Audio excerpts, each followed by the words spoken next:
Bloomberg Audio Studios. Podcasts, radio, news.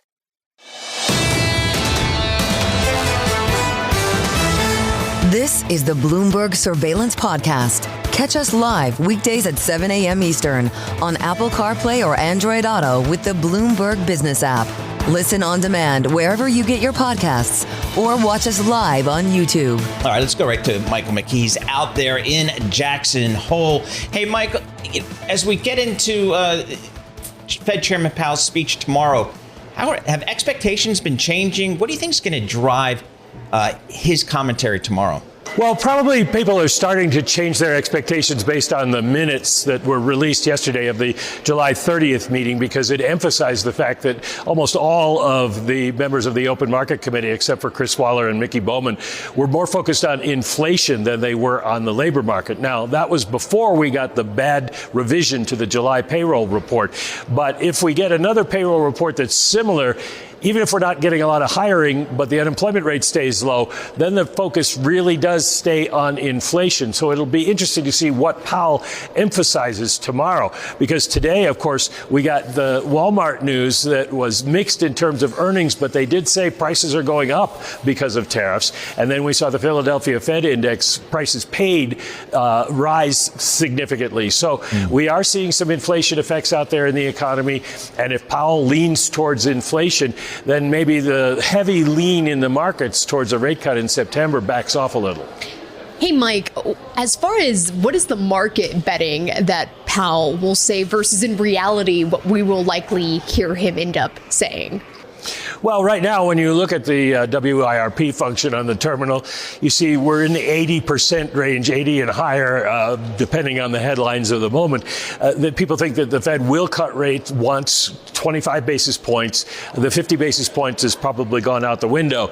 But as I say, there are probably going to be some people reconsidering after what we got yesterday in the minutes. And then, of course, you read about the options trade on the 50 basis point cut. I think if you're holding those options, you're probably sitting there thinking now that we're probably they're probably going to expire without hitting the mark.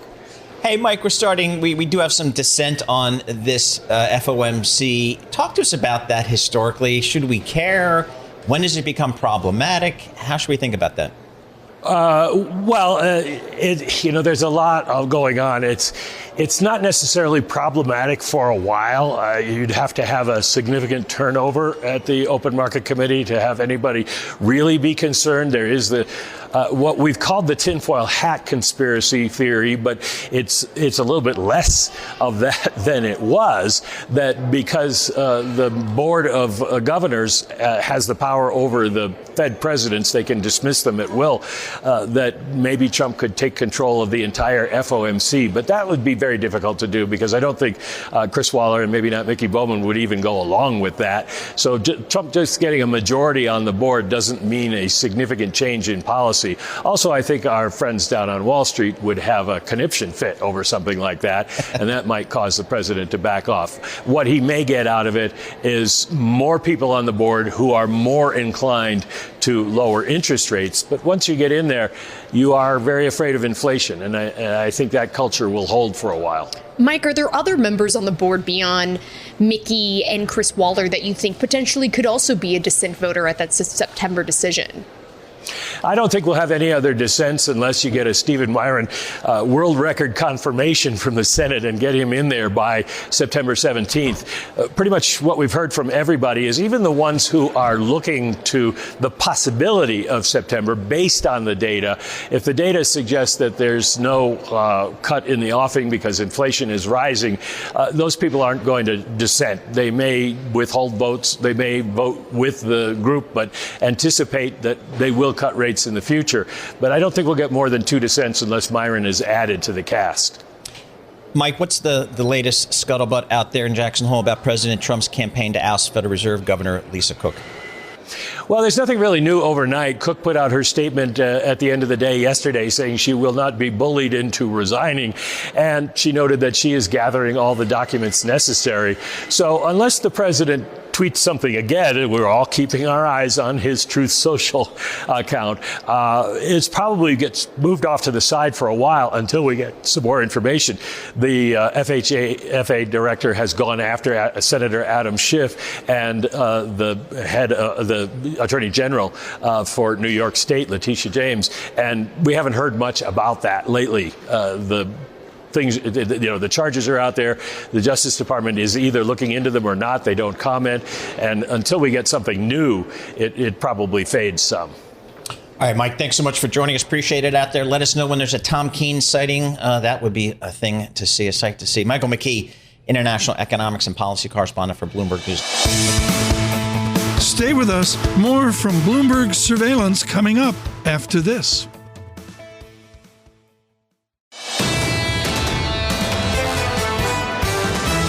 You're listening to the Bloomberg Surveillance Podcast. Catch us live weekday afternoons from 7 to 10 a.m. Eastern. Listen on Apple CarPlay and Android Auto with the Bloomberg Business app. Or watch us live on YouTube. Well, let's get the latest on what's happening down in Washington, D.C. And for that, we always turn to Wendy Schiller. She's a professor at Brown University.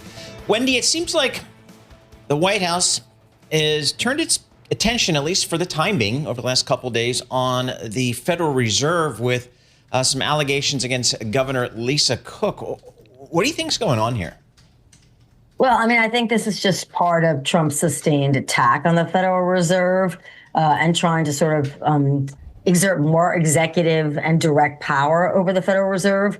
And in some ways, for PR purposes, he's got the advantage because I think most Americans don't know the structure of the Federal Reserve. They don't know how it works. They don't know why it exists. They don't know that it was created by an act of Congress. And they don't understand it, and they don't understand why it is so powerful vis-a-vis the elected branches of government. And talk to us about the motivation here, because to your point, a resignation would create another opening for Trump to fill the Fed board as president, because basically piling on that pressure for the central bank to lower rates. Yeah, and it's just curious. He's targeting this member and not any other member. And I think that's sort of part of the Trump administration strategy. When they go after people, they tend to try to pick off the weakest links in a lot of the organizations that they want to exert more influence over. You know, he went after Powell, but it was clear, even though he tried, that in general, he probably can't fire Powell, and that Powell stood his ground, but Powell essentially only has a year left. So I think this is part and parcel of what the Trump administration does. And, you know, Trump is exercising executive power, and people can like it or not like it. But for 20, 25 years, Congress has allowed presidents to do this, Democrat or Republican. It's not just Trump. It's other presidents as well. So, you know, Congress either has to step up or other branches of government have to step up and say, no, you're overstepping your power. But so far, we haven't seen that. Leads me to the question I always ask you, Wendy, and I think we kind of get the same answer. But is there anybody in Congress that at any point in time cares to stand up against President Trump for any of these types of issues, or is it just, are we past that? Well, I mean, I think if you're a member of Congress and you're an incumbent and you're planning on running for re-election, if you're a Republican, you're all in on Trump. That's just, he's taken over the Republican Party.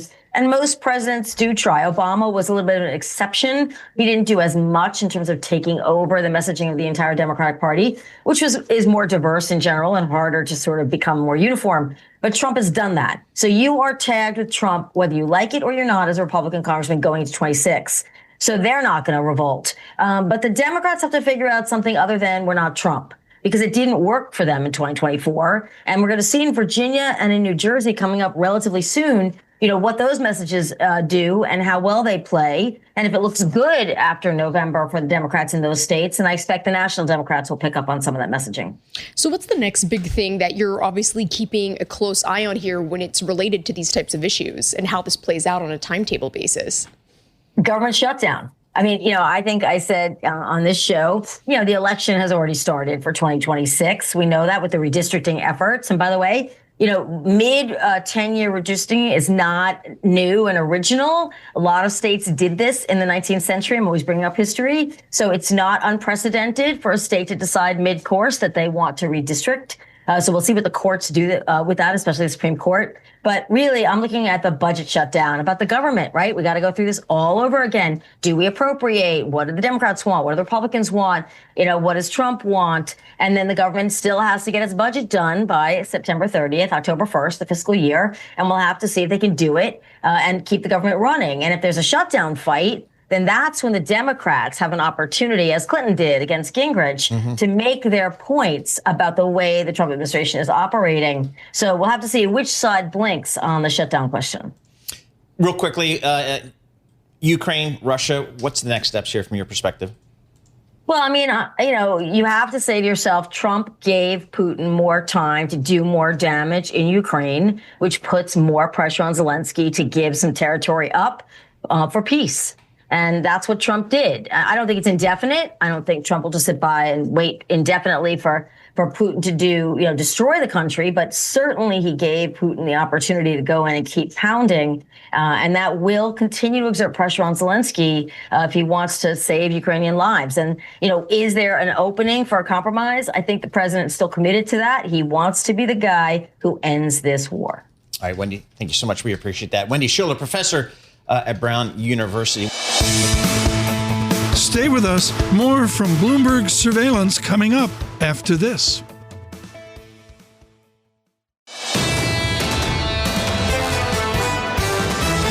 You're listening to the Bloomberg Surveillance Podcast. Catch us live weekday afternoons from 7 to 10 a.m. Eastern. Listen on Apple CarPlay and Android Auto with the Bloomberg Business app. Or watch us live on YouTube. Let's check in with our next guest. We always love to speak with to get a sense of kind of where these markets are going, where valuation may be, how we should be thinking about both equities and fixed income market. And that's Kara Murphy. She's the CIO at Kestra Investment Management. Kara, we've had just a phenomenally crazy ride so far year to date in equities with that 20% sell off in April. And then, boy, that was quick on the way down, but it was even quicker on the way back up here. What are you telling your clients here as they think about equity markets going forward? So first of all, I would agree with you that it's been a wild ride in the markets this year. And we've described Q2 as the Rip Van Winkle quarter, where if you looked at your portfolio in the beginning of the quarter and then went to sleep and woke up at the end of the quarter and looked at your values, you would have been like, great, and pat yourself on the back. But we all know that it didn't feel like that as we went through it. And interestingly, after this massive rally, we have many of the same risks that we started the year with, namely, you suggested it, very high valuations, really concentrated markets. But what we've seen, especially coming out of second quarter earnings, is that many of those companies continue to deliver, and that's really been able to fuel this momentum. Now, it sort of makes us a bit more cautious going forward because of the very, very high expectations in these names. But for now, signs are looking pretty good. Yeah, and those guidance momentum scores from Bloomberg Intelligence for the current third quarter for companies that are putting out quarterly guidance, it's at basically the highest in a year and second highest in a couple of years there. So that outlook a little better than it was coming into this year. I'm kind of wondering your thoughts on when it comes to a lot of people arguing about the run we've seen since April in the Mag 7. I mean, you have stocks like Apple, which is still down close to 10% this year. It's up obviously a little bit more than 30% since those April lows. But when you have certain big names that, weren't necessarily part of all of the rally this year. I mean, how could people argue about anything being bubbly when some of these big tech names weren't necessarily all a part of that? Yeah, and I think you're right. The market has distinguished, right? So in some ways, we've seen what we would call an everything rally coming off the bottom, and that you've had really wide range of types of stocks that have been rallying. But as you suggested, some of the big winners of the last couple of years haven't participated in the same way. So I think in general, what you're seeing is the market is going back, taking risk off. Tariffs aren't going to be as punitive as we thought. That kind of raises everything. But then the clear winners are those who are able to demonstrate a benefit from AI. And that's where you start to see some differentiation.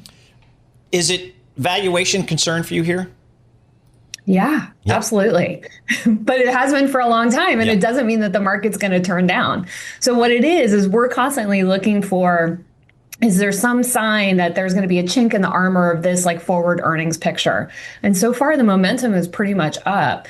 as those, like all that CapEx spending that's being put to work now, as that starts to come due in the next year or so, I think that's when you start to have the market take a much harder look and saying, are we actually getting returns on all this CapEx? But for now, there's so much money going into this, we need to give it time to actually show those returns. So I think the market can actually handle these high valuations for some time. We are speaking with Kara Murphy, CIO at Kestra Investment Management. Kara, as a recovering equity analyst, earnings matter to me. And I think corporate America is doing a great job, better than expected. Talk to us about kind of what your takeaway was for second quarter earnings that we just finished up and kind of maybe the outlook. Yeah, and I am also a recovering equity analyst, so I know exactly what you're talking about. And I think when we look at the earnings reports that are coming out of the second quarter, they're quite different than what we're hearing on like Main Street, right? So particularly as we look at the largest companies, we had, I think, earnings expectations bottom for the second quarter around 5%. They came in around 12%, so more than double kind of where they had bottomed at the worst of the tariff fears. And these companies are also doing it on better revenues, better margins. So we're seeing really, really good reports out of these. But then that stands in stark contrast to some things like we're hearing about, more cautious consumer spending, more worries about a tighter labor market, and then, of course, a housing market that remains quite frozen, partly because of affordability. So it's very much a sort of like tale of two cities. But if you're a large company today, chances are your earnings picture looks pretty good. So, Kara, what companies are you telling investors from a stock basis to buy or sell at this point? So we've been calling 2025 the year of the diversified portfolio, which is not terribly sexy. But what we've seen is that for the first time in quite a while, even with the Mag 7 doing really well and having this great rally, owning things outside of that area has actually been beneficial to your portfolio. So for instance, like non-US stocks, it's been years that the S&P 500 has sort of trounced non-US stocks. Now, so far this year, we're seeing much, much better growth outside the US. And how much because of a weakening dollar. Right. I was going to say also, when you have indexes like the S&P 500 coming off of two back-to-back years of 20% gains, I mean, even though it's up, 8-9% this year, is it just kind of just a smaller cooling off period before potentially more gains from here? I mean, I think that would be very healthy, right? We can't put up 25% gains every year. And even given that, as you suggested, like the returns that we've had in the S&P 500 this year are still pretty good.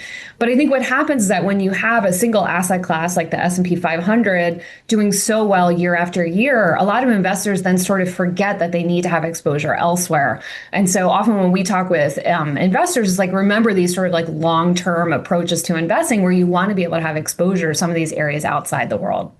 Fixed income, what's the play here? Stick in the belly of the treasury curve or take some credit risk? A little bit of both. So when we look at, for instance, like high yield, if you go pretty far out on the credit curve, I think there we would have like a little bit of concern only because you're not being paid to take that much risk, right? Credit spreads are really, really tight. When we look at corporate credit, that's where we have some really nice absolute yields.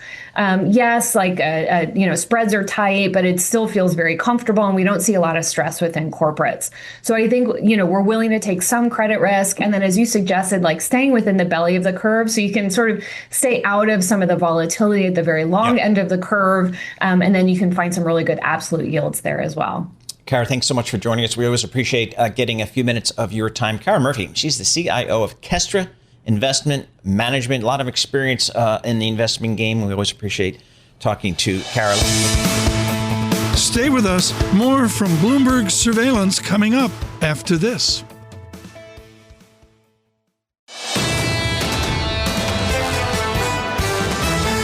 This is the Bloomberg Surveillance Podcast. Listen live each weekday starting at 7 a.m. Eastern on Apple CarPlay and Android Auto with the Bloomberg Business app. You can also watch us live every weekday on YouTube and always on the Bloomberg Terminal.